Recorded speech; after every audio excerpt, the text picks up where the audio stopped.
नमस्कार. दासबोध निरूपण या मालिकेतील आज हा 5वा भाग.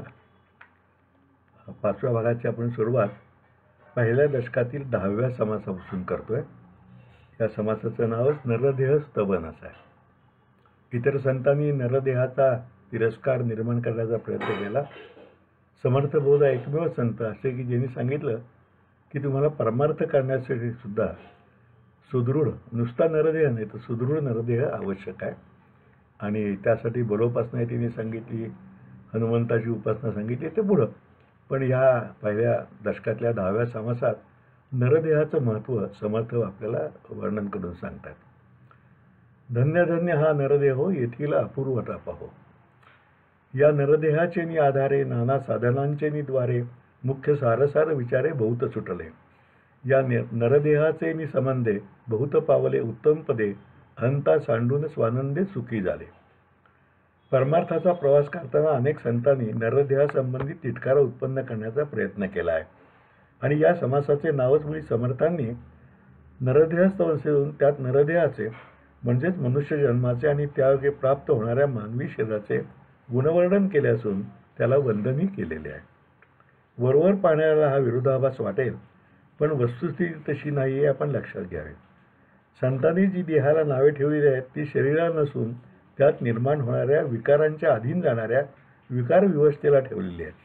आणि येथे श्री समर्थ म्हणतात की 84 लक्ष योनींच्या प्रवासानंतर मनुष्यजन्म प्राप्त होतो आणि तो प्राप्त होणे ही सुद्धा भाग्याची गोष्ट आहे. मनुष्य आणि इतर पशु पक्षी प्राणी यांच्यात जो मोठा फरक आहे तो बुद्धिमत्तेचा. माणसाला असणारी बुद्धी इतरांना नाही. या बुद्धीची सुबुद्धी करायची का दुर्बुद्धी हे माणसाच्या हातात आहे. परंतु जर मनुष्य देहच नसेल तर बुद्धीच नाही, तेव्हा सद्बुद्धी तरी कुठून येणार? भक्ती व साधना कुठून व कशी होणार? आणि परब्रह्म प्राप्तीचा मग विचारच नको. म्हणून नरदेह प्राप्त झाला हीच पूर्वजन्माची पुण्याई फळाला आल्याची खूण आहे. म्हणजे दोन्ही संतांच्या विचारात नरदेहाला तिटकारा निर्माण करणारे आणि नरदेहाचं स्तवन करणारे समर्थ यांचा मूलभूत फरक नाही आहे. सांगायचा मार्ग फक्त वेगळा वेगळा आहे. या नरदेहामुळेच आपण भक्ती करू शकतो. जप तप तीर्थाटन पुरस्चरण नामस्मरण हरिकीर्तन योगाभ्यास वेदाध्ययन ग्रंथपठण हे सर्व साधन मार्ग आपण मनुष्य जन्माला आल्यामुळेच क्रमू शकतो. ही सर्व अपूर्व अशी उपलब्धी आपणाला नरदेहामुळे प्राप्त होते. ती सत्कारणी लावून साधना मार्ग चोखाळून आपण आपली उन्नती करून घेऊ शकतो. त्यामुळे कोणी योगी तापसी विरागी वितरागी साधक आणि आकाशासारखे विशाल सिद्ध होऊ शकतात.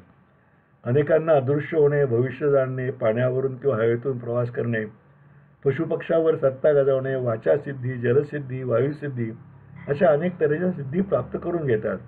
मात्र या सिद्धी म्हणजे परब्रह्म नव्हे हेही लक्षात ठेवले पाहिजे. असे बजावल्यातून समर्थ राहत नाही. या नरदेहाच्या आधाराने मनुष्य जन्माचे सत्य सार्थक करून घ्यावेच असेल तर अनेकविध साधनांनी भक्ती करून सारासार विचाराने खरे सत्य काय आहे हे जाणून जन्म मरणाच्या फेऱ्यातून मुक्त होणे आवश्यक आहे. आणि ते नरदेहाच्या आधारेच देहाचे आणि देहोपभोगांचे ममत्व आणि अभिमान सोडून अंतरातील आनंद जाणून घेऊन साध्य केले तर निश्चितपणे माणूस उत्तम गतीला प्राप्त होऊन स्वानंद सुखाचा अधिकाराला प्राप्त होतो. जन्मास कारण मूळ देहबुद्धी परिज्ञानसिद्धी देहसंगे. म्हणून नरदेह श्रेष्ठ नाना देहांमध्ये वरिष्ठ जयाचे नि चुके अरिष्ट यम यातनेचे. नरदेह हा स्वाधीन सहसा नसे पराधीन परंतु हा परोपकारी झिजवून कीर्तिरूपे उरवा. मनुष्य जन्माला येऊन नरदेह प्राप्त झाल्यामुळे तत्वज्ञानाचा आणि षड्दर्शनांचा अभ्यास करून मानसिक व आत्मिक उन्नयन साध्य करता येते. अशा आध्यात्मिक प्रगतीमुळेच एकेकाळी केवळ सामान्य जन असलेले साधक सुद्धा तपस्वी योगाभ्यासी होऊन विरक्तीच्या मार्गाने जाऊन सिद्धस्थितीला प्राप्त होतात. पशु किंवा पक्ष्यांच्या जन्माला आलो तर बुद्धी तर नसतेच, पण शिवाय स्वातंत्र्यही नसते. गायी म्हशी घोडे कुत्री पोपट या सर्वांना मानव प्राणी वेसण लावून किंवा पिंजऱ्यात घालून अंकित करतो. श्री समर्थ तेव्हाच्या काळाप्रमाणे दासींचे उदाहरण देतात आणि म्हणतात की परवावलंबी स्त्री किंवा दासीसुद्धा स्वतंत्रपणे निर्णय घेऊ शकत नाही. कोणत्याही संतांच्या विचारांचा मागोवा घेताना त्या वेळची देशकालमान स्थिती लक्षात घेणे जरूर आहे. विचार न करता संतांच्यावर प्रतिगामीपणाचा आरोप करण्याचा अनेक तथाकथित विद्वानांना मोह होतो. खरं तर श्री समर्थ हा विचार 17व्या शतकात लिहित आहेत तेव्हा आर्थिक आणि वैचारिकदृष्ट्या स्वतंत्र स्त्री ही कल्पनासुद्धा दुर्मिळ होती. त्यामुळे येथे स्त्री किंवा दासी असा उल्लेख आलेला आहे. श्री समर्थांसारखा विचारवंत मिळणे अशक्य आहे. त्यांनी आजच्या काळात दासबोध दिला असता तर निश्चितपणे अशा काही ओव्यात काळानुरूप बदल केला असता हे डोळस अभ्यासकांनी लक्षात घ्यायला असे. आणि समर्थांच्यावर अविवेकी आणि अप्रस्तुत टीका काढल्यानंतर हे लक्षात घ्यायला हवेच हवे. मनुष्यदेह आणि अर्थातच त्यातील मन हे स्वतंत्र असते, स्वतःचा वेगळा विचार करू शकते. क्वचित काही वेळा एखाद्या शारीरिक रंगामुळे त्याच्यावर बंधने येऊ शकतात. पांगळा माणूस चालू शकत नाही तर थोट्या माणसाला दुसऱ्या माणसाला हात देता येत नाही. मुक्याला बोलणे, अंधायाला वाचणे, बाहेरला ऐकणे किंवा अशक्ताला शक्तीची कामे करणे जमू शकत नाही.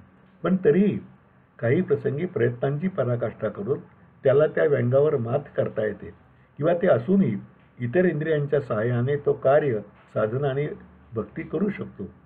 पण सर्व सुदृढ शरीर व मन असतानाही जर मनुष्य परमार्थ मार्ग विसरला तर तो मायाजिडी फसून मूर्ख बनला.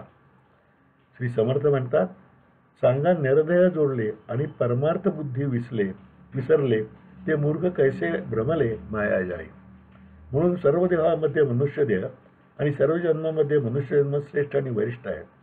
त्या जन्मातच आपण ज्ञान, भक्ती, साधना यांच्या योगाने आत्मज्ञान प्राप्त करून यमयातना म्हणजेच मरणाचे दुःखातून सुटका मिळू शकतो.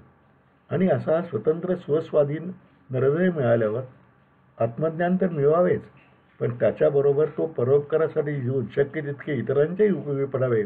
असे केल्यानेच माणूस देहाने मरण पावला तरी इतरांच्या मनात त्याच्या सत्कृत्यांच्या रूपाने कायमचा राहतो आणि कीर्तिरूपे अमर होतो. सदा देव काजी झिजे देह त्याचा, सदा देह काजी झिजे जेह ज्याचा, जगी धन्य तो दास सर्वोत्तमाचा. ऐसे शरीर बहुतांचे, मूर्ख म्हणे आमुचे, परंतु खाजे जीवाचे तापत्रय बोलले. देह परमार्थी लाविले तरीच याचे सार्थक झाले, नाहीतरी हे व्यर्थची गेले, नाना आघाते मृत्यूपंथे. आपण देह आणि आत्मा यांचा संबंध सांगताना नेहमी हा देह हा आत्म्याचे तात्पुरते घर असे म्हणतो. आत्मा ही देहाची चेतना आहे.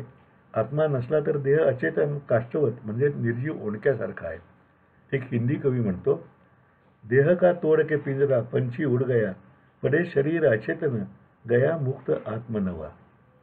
तर अशा या देह आणि घर यांच्या साम्यतेचा दाखला श्री समर्थांनी अनेक उदाहरणांनी या पहिल्या दशकाच्या शेवटच्या नरदेह स्तवन समासाचा उपसंहार करताना तपशीलवार दिलेला आहे. आपण जमीन खणून विटा मातीने घर बांधतो आणि हे घर माझे आहे असे म्हणत राहतो. पण याच घरात उंदीर, पाली, विंचू, साप, झुरळे, मुंग्या, ढेकूण, वाळवी, मांजरे, कुत्री असे अनेक प्राणी वास्तव्य करून राहतात आणि ते घर आपलेच आहे असेही म्हणत राहतात. एवढेच काय, नातेवाईक, पै पाहुणे, मित्र, दास दासी, नोकर चाकर, सहकारी, अधिकारी, अगदी चोरसुद्धा ते घर त्याचेच आहे असे म्हणतात. म्हणजे माझे माझे म्हणणाऱ्या घराची ही स्थिती असते. एखादा भूकंप झाला तर घरे पडून जाऊन तेथे श्वापदे वास्तव्य करू लागतात. म्हणून हे माझे पण सोडून आत्मप्रचितीने सत्य जाणून घ्यावे. ते सत्य असे आहे की आपला जन्म हीच मूळ या जगातील 2 दिवसांची वस्ती आहे. ती कोठेतरी करायची आहे. त्यात हा मीपणा आणणे व्यर्थ आहे. या समर्थांनी या समासामध्ये इतक्या प्राण्यांचं वर्णन केले घराला लागणाऱ्या किंवा घरात वास्तव्य करणाऱ्या की आपल्याला आश्चर्य वाटत राहतं. आणि घराच्या प्रमाणेच देहाची स्थिती वर्णन करताना समर्थ म्हणतात, घराप्रमाणेच मानवी देहाची ही स्थिती आहे. आपण आपला देह म्हणतो खरा, पण आता इथं समर्थांनी देहामध्ये काय काय त्रास आपल्याला होऊ शकतात किंवा कोणकोण प्राणी काय करतात तेही सांगितलेलं आहे. पण केसात होणाऱ्या उवा, पोटातील जंत, दातातील आणि कानातील कृमी हे सर्वजण तो मानवी देह आपलाच मानतात. बरं, एखादे संकट आले तर दरोडेखोर हातपाय मोडून टाकतात. उंदीर, कुत्री, मांजरे, साप दंश करतात. जंगलात गेलो तर वाघ सिंह खाऊन टाकतात किंवा हत्ती पायदळी तुडवू शकतात. तेव्हा खरं तर हा सर्वच समास मुळातून संपूर्ण वाचावयास हवा. श्री समर्थांच्या चौरस ज्ञानाचा, विलक्षण निरीक्षणाचा परिणाम आपणास त्या ठायी ठायी प्रत्ययास येतो. तेव्हा इतका सगळ्यांचा असणारा देह आपण माझा देह असे कसे वेळ म्हणू शकतो? असे सांगून श्री समर्थ म्हणतात की जसे माझे घर माझे नसते तसेच माझा देहसुद्धा माझा नसतो. तो इतक्या सगळ्यांचा असतो. तो या सगळ्यांचे आणि शेवटी मृत्यूचे भक्ष आहे. त्यामुळे त्याला माझा म्हणणे मूर्खपणाच आहे हे जाणून आपण परमार्थ मार्गाला देह लावला तरच नरदेहाचे सार्थक होईल. नाहीतर मनुष्यजन्म मृत्यूपंथाने जाऊन व्यर्थ होईल आणि मोक्षप्राप्तीऐवजी जन्ममरणाच्या फेऱ्यातच पुन्हा अडकून पडावे लागेल. म्हणून परमार्थ आणि परोपकार समर्थ दोन्ही सांगतायत. परमार्थही केला पाहिजे आणि परोपकार सुद्धा केला पाहिजे. म्हणून परमार्थ आणि परोपकार यासाठी देह झिजवून मनुष्य जन्माचे सार्थक करावे असा समर्थांचा आग्रह आहे. दुसरा दशक आता आपण सुरू करतोय. त्या दशकाचं नावच मूर्ख लक्षण नाव असं आहे. समर्थांनी मूर्ख लक्षणं आणि पडत मूर्ख लक्षणाचे 2 समास लिहिलेले आहेत. त्यात मूर्खांची आणि शिकून सुद्धा मूर्ख असणाऱ्यांची अशी लक्षणं वर्णन केली आहेत. ती लक्षणं इतकी भारी आहेत की आपल्याला सुद्धा असं वाटतं की आपल्याला सुद्धा त्यातले बरीच लक्षणं लागू पडतील काय. मुळातच तोही समास मुळात वाचण्यासारखा आहे. समजायलाही सोपं आहे. ऐशी मूर्ख लक्षणे श्रवणे त्यागिता चातुर्यवाने. मी सांगायचं समर्थांचा हेतूच आहे की या लक्षणांचा तुम्ही त्याग करा. आपल्याकडे त्यातले जे दोष असतील ते टाका. म्हणजेच तुम्हाला चातुर्य लावेल. जे चातुर्य प्रपंचात आणि परमार्थात दोन्हीकडे उपयोगी पडणार आहे. ऐसी ही मूर्ख लक्षणे श्रवणे त्यागिता चातुर्यवाने. देवद्रोही, गुरुद्रोही, मातृद्रोही, पितृद्रोही, ब्रह्मद्रोही, स्वामीद्रोही तो एक मूर्ख. अल्प अन्याय क्षमा न करी, सर्व काळ धारकी धरी, जो विश्वासघाता करी तो एक मूर्ख. सांडुनिया जगदीशा मनुष्याचा मानी भरवसा, सार्थकी विण वेची वैसा तो एक मूर्ख. दासबोधाच्या 2ऱ्या दशकाची सुरुवात श्री समर्थ मूर्ख लक्षण नाम समासाने करीत आहेत. पहिल्या दशकातील एकूण 10 समासांमध्ये ग्रंथारंभ करून श्री गणेश, सद्गुरू, संत, श्रोते आणि सभा यांना वंदन करून त्यांनी परमार्थ मार्गाची आवश्यकता आणि त्यासाठी आवश्यक असणारा दुर्लभाचा नरदेह मिळाल्याचे महत्त्व सांगितलेले आहे. आता या 2ऱ्या दशकात श्री समर्थ परमार्थ मार्गाची पूर्वतयारी कशी करावी याचे मार्गदर्शन करीत आहेत. आपल्याला एखादी लांब उडी मारायची असेल तर आधी स्टार्ट घ्यावा लागतो. तसे प्रपंच आणि परमार्थ याचा श्री समर्थ दासबोध सामान्यांची पचनी पडावा, अंतरात भरावा आणि पुढे आचरणात यावा यासाठी या दशकात समर्थांनी मनुष्य स्वभावाची विविध लक्षणे व गुणधर्म दोन्ही सांगितलेले आहेत. त्यामध्ये काही दोष, मूर्खपणा, पढत मूर्खपणा, कुविद्या वगैरे सोडण्यासाठी सांगितले, तर उत्तम लक्षण वगैरे अंगी बांधण्यासाठी आहे. त्यातील पहिल्या समासाचे नावच मुळी मूर्ख लक्षण नाम आहे. अर्थात ही लक्षणे जाणून ती सोडण्याचा, ते दोष टाळण्याचा प्रत्येकाने प्रयत्न करावा हेच त्यांचे कळकळीचे सांगणे आहे. श्री समर्थ प्रपंचापासून दूर होते, पण समाजात मिसळताना त्यांनी किती बारकाईने माणसांचे आणि त्यांच्यातील दोषांचे निरीक्षण केले होते हे प्रकर्षाने जाणवते. ते म्हणतात, मूर्ख लक्षणे खरोखरीच अनंत आहेत. त्यापैकी काही थोडीच मी येथे सांगत आहे आणि तीही श्रोत्यांनी सावध होऊन त्यागार्थ म्हणजे सोडण्यासाठी ऐकावी. परस्त्रीवर प्रेम करणारा, श्वशुरग्रही राहणारा, कुळ पाहिल्यापासून पत्नी स्वीकारणारा मूर्ख आहे. तसाच पत्नीच्या कुटुंबाच्या आहारी जाऊन भगवंताला विसरणारही मूर्खच आहे. स्वतःची स्वतः स्तुती करणारा, मानस पात्र नसताना तो स्वीकारणारा, ज्ञान नसताना फुकाची बडबड करणारा, सभेमध्ये बोलण्यास बिचकणारा असेही दोषी आहेत. याचबरोबर अगदी रोजच्या साध्या राहणीतही दात, डोळे, कान, वस्त्र आणि पाय स्वच्छ न करणे हे मूर्खपणाचे लक्षण आहे.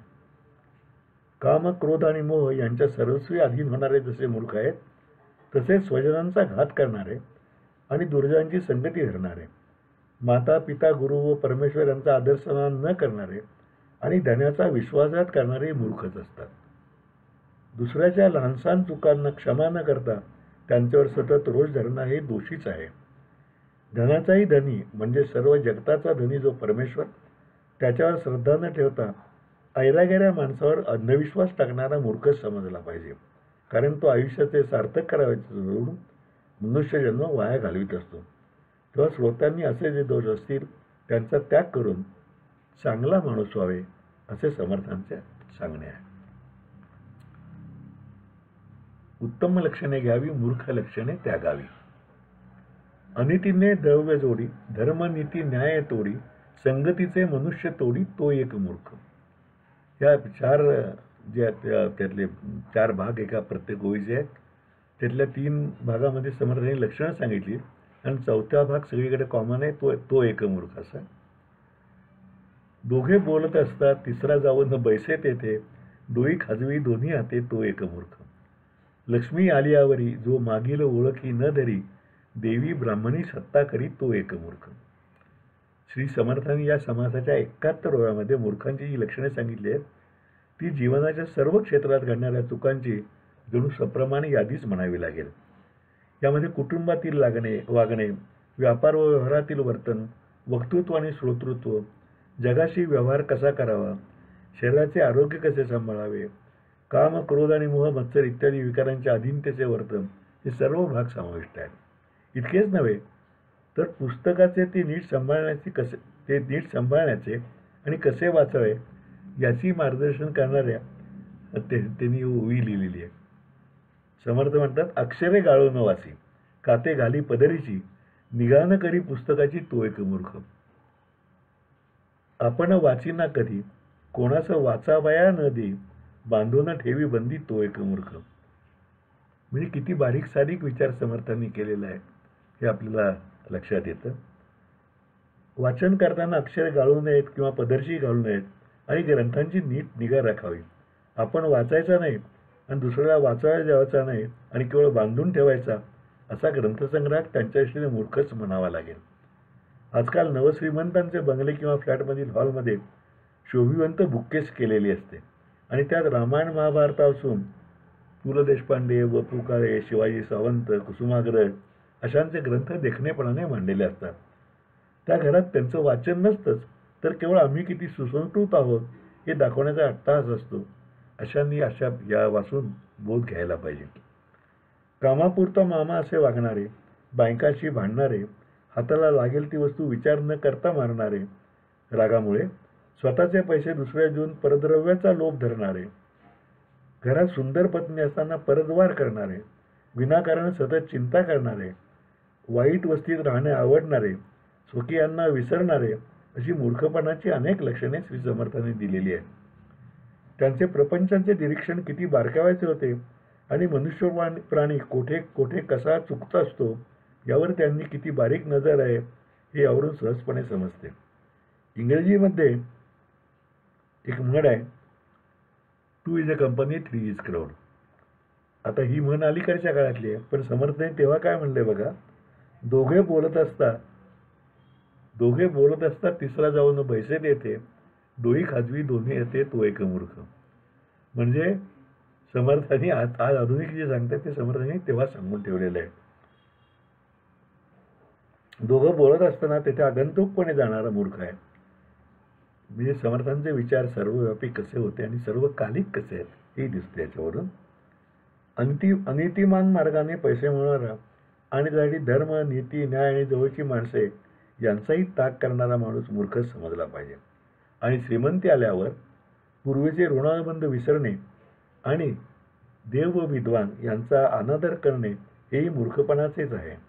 अशी सविस्तर मूर्ख लक्षणे दिल्यानंतर श्री समर्थ म्हणतात, फार गंमतशीर त्यांचं समर्थांचं ऑब्झर्वेशन आहे, याहून अपार अगणित मूर्ख लक्षणे आहेत. त्यातील काहीच मी येथे तुम्ही स्वतःचा विचारपूर्वक त्याग करावा यासाठी सांगितले आहेत. त्यांचे केवळ श्रवण न करता ती सोडावीत तरच तुम्ही सुधारू शकाल. आज आपण इथेच थांबूया.